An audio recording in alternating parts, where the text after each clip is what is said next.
Ang pelikulang ito ay nagkukwento tungkol sa isang batang Iranian na nagngangalang Ali Jahani. Siya ay humarap sa maraming hamon habang sinusubukan niyang abutin ang kanyang mga pangarap sa isang lipunan na kadalasang nagtutulak sa kanya palayo. Ang kwento ay itinakda noong dekada 80 nang ang Iran ay nakikipagdigma sa Iraq at ang Estados Unidos ay sumusuporta sa Iraq. Nag-aalala tungkol sa kaligtasan ng kanilang anak at ayaw niyang madamay siya sa kaguluhan ng digmaan. Nagpa siya ang mga magulang ni Ali na ipadala siya sa Estados Unidos. Bago siya umalis, binibigyan si Ali ng kanyang ina ng isang espesyal na bagay, isang susi upang maalala siya. Pagkatapos ng mahabang paglalakbay, dumating si Ali sa California, kung saan siya ay lumipat kasama ang kanyang tiyuhin na si Hafiz. Ang bagong buhay ni Ali sa Amerika ay hindi madali. Sa kanyang unang araw sa paaralan, nahaharap siya sa rasismo mula sa kanyang mga kaklase. Dahil sa digmaan sa pagitan ng Iran at Iraq, nakikita ng maraming Amerikano ang mga Iranian bilang mga kaaway, at si Ali ay binansagan siya bilang isang terorista ng ilan sa kanyang mga kaklase. Nagiging target siya ng pambubuli, lalo na mula sa isang batang lalaki na nagngangalang Mike, na patuloy na iniinsulto at pinapahiya siya. Isang araw pagkatapos ng klase, dumaan si Ali sa isang restaurant kung saan nagtatrabaho ang kaklase niyang si Christy. Sa sandaling iyon, tinutulungan ni Christy ang kanyang ina na magtrabaho sa restaurant. Kinaumagahan, binigyan si Ali ng kanyang tiyuhin ng baon para sa tanghalian, ngunit nang pinagtatawanan ni Mike at ng kanyang mga kaibigan ang pagkain, itinapon ito ni Ali, na nahihiya. Ang rasismong kinakaharap ni Ali ay hindi lamang sa paaralan. Ang kanyang tiyuhin na si Hafiz ay nahihirapan din dahil sa mga tao na palaging nanggugulo sa kanyang bahay. Nakikita siya ng maraming tao bilang isang banta dahil siya ay Iranian, at iniiwasan nila siya. Bilang resulta, nawalan ng mga customer ang workshop ni Hafiz, at nahiwalay siya sa komunidad.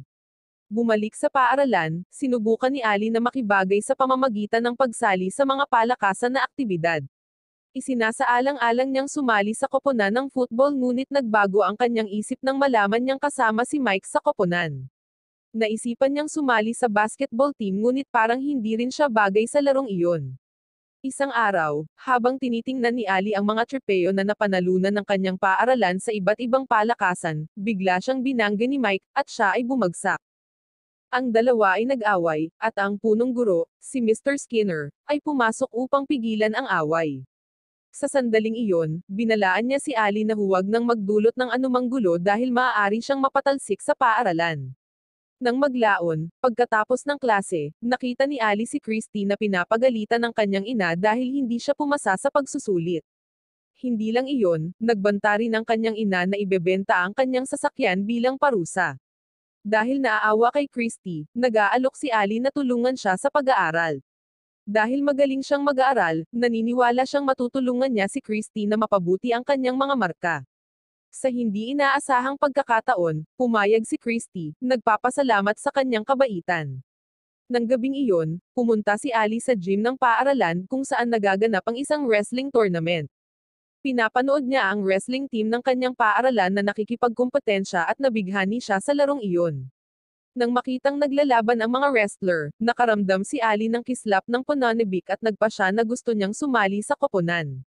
Kinabukasan, nakipag-usap si Mr. Skinner sa wrestling coach si Plyler, at sinabihan siyang pagbutihin ang performance ng team. Inutusan din niya si Plyler na huwag hayaang sumali si Ali sa koponan kung hihilingin niya. Nang maglaon, nilapitan ni Ali si Coach Plyler sa panahon ng pagsasanay at ipinahayag ang kanyang pagnanais na sumali sa koponan ng wrestling. Gayunpaman, tumanggi si Plyler, na nagsasabing hindi sila tumatanggap ng mga bagong miyembro. Pero hindi sumusuko si Ali. Patuloy niyang sinusubukan na kumbinsihin ang coach na bigyan siya ng pagkakataon, determinadong patunayan ang kanyang sarili. Nang makita ang kanyang determinasyon, sa wakas ay nagpa siya si Coach Plyler na bigyan siya ng pagkakataon. Sinabihan niya si Ali na harapin ang isa sa mga wrestler ng koponan, isang batang lalaki na nagngangalang Jimmy. Napag-alaman na si Ali ay walang karanasan sa pakikipagbuno, kaya't madali siyang na-overpower ni Jimmy sa laban. Sa hindi inaasahang pagkakataon, inamin ni Jimmy na si Ali ay matapang at hindi madaling sumuko. Humanga sa espiritu ni Ali, pinayagan siya ni Coach Plyler na sumali sa wrestling team at binigyan pa siya ng jersey team. Dahil dito, nakaramdam ng pagmamalaki at pag-asa si Ali habang pauwi, nasa sabik na ibahagi ang balita sa kanyang tiyuhin. Pagdating ni Ali sa bahay, nagulat siya nang makita ang kanyang tiyuhin na nakasuot ng magandang damit. Pagkatapos ay nagbahagi si Hafez ng ilang mahihirap na balita, nahihirapan siya sa pananalapi at hindi na niya kayang hayaang manatili si Ali sa kanya. Nang walang ibang pagpipilian, sinabi niya kay Ali na plano niyang ibalik siya sa Iran at hiniling sa kanya na simulan ang pag-iimpake ng kanyang mga gamit. Durog ang puso, pumunta si Ali sa kanyang silid na naliligaw at malungkot. Si Hafez na nakonsensya, ay sumunod sa kanya at nakita si Ali na nakaupo sa kanyang kama hawak ang wrestling jersey na ibinigay sa kanya ni Coach Plyler. Nang magtanong si Hafez tungkol sa jersey, ipinaliwanag ni Ali na sumali siya sa koponan ng wrestling ng paaralan. Nang marinig ito, nagbago ang isip ni Hafez tungkol sa pagpapabalik kay Ali sa Iran. Nagpasya siyang suportahan ang kanyang pamangkin at tulungan itong maging isang mahusay na wrestler para wala nang magmaliit pa sa kanya. Pagkatapos ay ipinahayag na si Hafez ay isang dating profesional na wrestler na nanalo ng maraming paligsahan sa nakaraan. Makalipas ang ilang araw sa paaralan, sinimulan ni Coach Plyler na turuan si Ali ng mga pangunahing kaalaman sa pakikipagbuno. Kasabay nito, tinuturuan din ni Hafez si Ali na buuin ang kanyang lakas sa bahay. Binibigyan niya si Ali ng tradisyonal na tool sa pag-eehersisyo at sinabihan siyang gamitin ito ng 100 beses sa isang araw upang palakasin ang kanyang mga braso. Pagkatapos ng kanyang mga sesyon ng pagsasanay, pinuntahan ni Ali si Christy sa restaurant para tulungan siyang mag-aral. Sa una, pareho silang nakaramdam ng awkward habang sila ay magkasama, ngunit hindi nagtagal ay naging malapit sila at naging matalik na magkaibigan. Sa paglipas ng panahon, naghahanda si Ali at ang wrestling team para sa isang inter-school wrestling tournament. Si Ali ay inilagay sa 126 na kilo weight class, at si Hafez ay dumating upang suportahan siya. Sa panahon ng laban, nagpupumigla si Ali sa una. Paulit-ulit siyang pinatumba ng kanyang kalaban, at ang mga tao ay sumisigaw ng mga rasismo na pananalita sa kanya. Sa kabila nito, hinikayat ni Hafez si Ali mula sa gilid na sinasabi sa kanya na manatiling nakapokus at huwag sumuko. Dahil sa inspirasyon ng suporta ng kanyang tiyuhin, bumangon muli si Ali at lumaban ng husto, sa kalaunan ay nanalo siya sa laban. Bilang resulta, si Hafez, Coach Plyler, at ang mga kasamahan ni Ali ay malakas na nagsaya sa kanyang tagumpay. Pagkatapos ng laban, tinawag ni Principal Skinner si Coach Plyler. Kahit nanalo si Ali, hindi nasisiyahan si Skinner sa kanyang presensya sa koponan. Nag-aalala siya na ang tagumpay ni Ali ay maaaring magpapagalit sa mga manunood at magdulot ng gulo. Gayunpaman, hindi pinapansin ni Coach Plyler ang mga sinasabi ni Skinner dahil sa lahat ng mga wrestler sa koponan, si Ali lang ang nanalo sa kanyang laban. Mula sa araw na iyon, mas nagsasanay si Ali. Nagsasanay siya ng mga bagong diskarte sa pakikipagbuno at nagtatrabaho sa pagbuo ng kanyang pisikal na lakas. Nagbunga ang kanyang pagsusumikap, at patuloy siyang nananalo sa bawat paligsahan na kanyang sinasalihan. Maya-maya, sinurpresa ni Jimmy at ng iba pang mga wrestler si Ali sa pamamagitan ng pagbibigay sa kanya ng team jacket, isang senyales na tinatanggap na nila siya bilang isa sa kanila. Kasabay nito, tumataas ang mga marka ni Christy dahil sa tulong ni Ali sa kanyang pag-aaral. Upang ipagdiwang ang kanilang mga tagumpay, si Ali, Christy, at ang kanilang mga kaibigan ay pumuslit sa isang pribadong pool sa bahay ng isang tao upang magsaya. Sa isang sandali, habang sila ay lumalangoy at nagtatawanan, ang may-ari ng bahay ay nagpakita at itinaboy sila. Lahat ay nakatakas maliban kay Ali at Christy, na nasa pool pa rin. Sa kabutihang palad, umalis ang may-ari bago sila mahuli, at ang dalawa ay pumuslit, tumatawa dahil muntik na silang mahuli.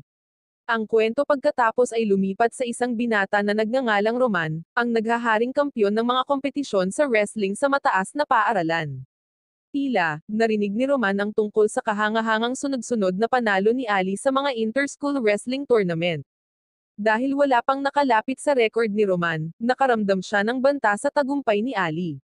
Determinado na patunayan ang kanyang sarili, nagpasya si Roman na labanan si Ali sa susunod na paligsahan. Ngunit kailangan muna niyang magbawas ng timbang para makipagkompetensya sa weight class ni Ali, na 126 na kilo. Hindi nagtagal, bago ang isang laban, sinabihan ni Coach Plyler si Ali na manatiling nakatago sa gilid dahil ang mga manunood ay gumagawa ng mga racist na komento tungkol sa kanya. Habang nagtatago, aksidenteng narinig ni Ali ang pag-uusap ni Christy at ng kaibigan niyang si Wendy. Sa sandaling iyon, tinanong ni Wendy si Christy kung nililigawan siya ni Ali, ngunit itinanggi niya ito. Sa pagkabigla ni Ali, gumawa pa si Christy ng ilang racist na salita tungkol sa kanya. Nasaktan at nagagalit, pinakawalan ni Ali ang kanyang mga emosyon sa kanyang laban. Natalo niya ang kanyang kalaban sa loob lamang ng ilang segundo, na ikinagulat ng lahat, maging si Principal Skinner, na hindi kailanman sumusuporta sa kanya, ay tumayo at pinalakpakan ang kanyang hindi kapani-paniwalang pagganap. Pagkatapos ng paligsahan, hinarap ni Roman si Ali sa locker room at pinagbantaan siya, binabalaan siya na hindi magiging madali ang kanilang paparating na laban. Pag-uwi ni Ali, sinabi niya sa kanyang tiyuhin ang tungkol sa banta ni Roman. Bilang resulta, upang maghanda para sa laban, nanonood sina Hafez at Ali ng mga recording sa mga nakaraang wrestling tournament ni Roman. Matapos maingat na pag-aralan ang footage, natuklasan ni Hafez ang kahinaan ni Roman, na walang iba kundi ang kanyang balanse. Pagkatapos ay itinuro ni Hafez kay Ali ang mga espesyal na diskarte sa pag-lock na gagamitin laban kay Roman sa panahon ng laban. Gayunpaman, hindi sigurado si Ali sa kanyang sarili. Malapit na niyang harapin ang undefeated high school wrestling champion, at ang pressure ay napakalaki. Nang makita ang takot ni Ali, binigyan siya ni Hafez ng ilang payo. Sinabi niya kay Ali na hindi siya ang magiging pinakamahusay kung hahayaan niyang kontrolin siya ng takot. Tinanong din ni Hafez si Ali kung mayroon pa siyang kinatatakutan, isang taong nagdududa sa kanyang sarili. Kinabukasan sa paaralan, nagpa siya si Ali na sundin ang payo ng kanyang tiyuhin at harapin ang taong palaging nananakot sa kanya, si Mike. Habang papalapit si Ali kay Mike, pinigilan siya ni Christy at tinanong kung bakit hindi niya siya pinapansin. Bilang tugon, sinabi ni Ali sa kanya na narinig niya ang pag-uusap nila ni Wendy at labis siyang nasaktan sa mga salitang narinig niya. Pagkasabi nito ay lumayo si Ali sa kanya at dumiretso kay Mike. Sa harap ng lahat, tumayo si Ali kay Mike at lumaban, sa wakas ay nalampasan niya ang kanyang takot. Gayunpaman, dumating si Principal Skinner at pinigilan ang laban. Nang malaman niya na si Ali ang nagsimula ng gulo, walang choice si Skinner kundi paalisin si Ali sa school wrestling team. Ibig sabihin, hindi na makakalaban si Ali sa darating na tournament. Samantala, binisita ni Coach Plyer si Hafez sa bahay. Sinabi niya kay Hafez kung gaano siya humanga sa kakayahan ni Ali sa pakikipagbuno at hiniling niya kay Hafez na maging kanyang assistant coach. Naniniwala si Plyler na ang mga diskarte ni Hafez ay makakatulong sa wrestling team ng paaralan na makamit ang kadakilaan.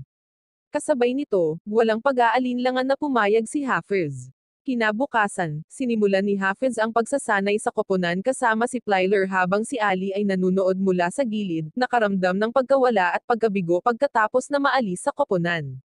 Nang maglaon, habang naglalakad si Ali sa pasilyo ng paaralan, sinundan siya ni Christy, desperado na ipaliwanag ang sarili. Sinabi niya kay Ali na sinabi niya lang ang masasakit na mga bagay na iyon dahil ayaw niyang inaasar siya ng kanyang mga kaibigan, ngunit ngayon ay wala nang pakialam si Christy kung ano ang iniisip ng sinuman. Talagang nagmamalasakit siya kay Ali. Upang patunayan ang kanyang nararamdaman, hinalikan ni Christy si Ali sa harap ng lahat na ikinagulat ng mga estudyante sa kanilang paligid. Sa huli, sinabi ni Christy kay Ali na mahal niya ito at ayaw na niyang itago pa ito. Matapos makipag-ayos kay Christy, nagmamadaling pumunta si Ali sa opisina ng punong guro para humingi ng isa pang pagkakataon na muling sumali sa wrestling team. Noong una, tinanggihan ni Principal Skinner ang kahilingan ni Ali, ngunit hindi sumuko si Ali. Ipinakita niya sa punong guro ang susi na ibinigay sa kanya ng kanyang ina, na itinuturing niyang maswerteng alindog. Ipinaliwanag niya kung paano nakatulong sa kanya ang susi na ito na manatiling matatag sa lahat ng kanyang mga pakikibaka. Pagkatapos ay ibinahagi ni Ali ang tungkol sa mga paghihirap na kanyang hinarap sa Iran at nakiusap sa prinsipal na hayaan siyang patunayan ang kanyang sarili. Nangako siyang ipagmalaki ang paaralan. Dahil sa taos-pusong pakiusap ni Ali, pumayag si Principal Skinner na ibalik siya sa team. Sa susunod na wrestling tournament, hindi lang si Ali ang nagtagumpay, ang kanyang mga kasamahan sa koponan ay mahusay ding gumaganap dahil sa pagsasanay at gabay mula kay Coach Plyler at Hafez. Ang buong koponan ay kwalipikado para sa huling round. Nang gabing iyon, plano ni Ali at ng kanyang mga kaibigan na ipagdiwang ang kanilang mga tagumpay. Sa sandaling iyon, gustong anyayahin ni Ali ang kanyang tiyuhin na sumali sa pagdiriwang, ngunit tumanggi si Hafez at nagpasya na lang na umuwi. Nakalulungkot sa kanyang pag-uwi, si Hafez ay nasangkot sa isang nakamamatay na aksidente sa sasakyan. Ang kanyang biglaang pagkamatay ay nagpahamak kay Ali, na ngayon ay nawala ng nag-iisang pamilya na mayroon siya sa California, pati na rin ang kanyang matalik na kaibigan at coach. Dumating ang araw ng final round ng wrestling tournament, at nakatakdang harapin ni Ali si Roman, ang defending champion. Napag-alaman na lahat ng teammates ni Ali na nakapasok sa finals ay natalo, kaya si Ali na lang ang huling pag-asa ng paaralan. Bago magsimula ang laban, hinikayat ni Coach Plyler si Ali, na nagpapaalala sa kanya na manatiling nakapokus at ipaglaban ang tagumpay na palaging pinaniniwalaan ng kanyang tiyuhin na makakamit niya. Magsisimula ang laban, at nakipaglaban si Ali sa unang round. Nakakuha ng kalamangan si Roman, paulit-ulit na pinabagsak si Ali at nakakuha ng mas maraming puntos. Sa ikalawang round, gumawa ng foul si Roman, na nagdulot sa kanya na mawalan ng ilang puntos at binibigyan ng mas magandang pagkakataon si Ali na makahabol. Nang muling pabagsakin ni Roman si Ali, nahirapan si Ali na makabangon muli. Ngunit habang sinusulyapan niya ang bakanting upuan sa tabi ni Coach Plyler, na walang iba kundi ang upuan para kay Hafez, si Ali ay nakaramdam ng matinding determinasyon. Naaalala niya ang mga diskarte sa paglock na itinuro sa kanya ni Hafez at ginagamit ang mga ito ng paisa-isa. Dahan-dahan, pinaikot ni Ali ang laban, sa huli ay natalo si Roman sa isang dramatikong laban. Naghiyawan ang mga tao nang makuha ni Ali ang gintong medalya. Hindi lamang ipinagmamalaki niya ang kanyang paaralan, ngunit nakakakuha din siya ng isang buong scholarship upang maipagpatuloy ang kanyang pag-aaral sa antas ng kolehiyo. Nagtatapos ang pelikula sa pamamagitan ng pagpapakita ng pagbisita ni na Ali at Christy sa libingan ni Hafez.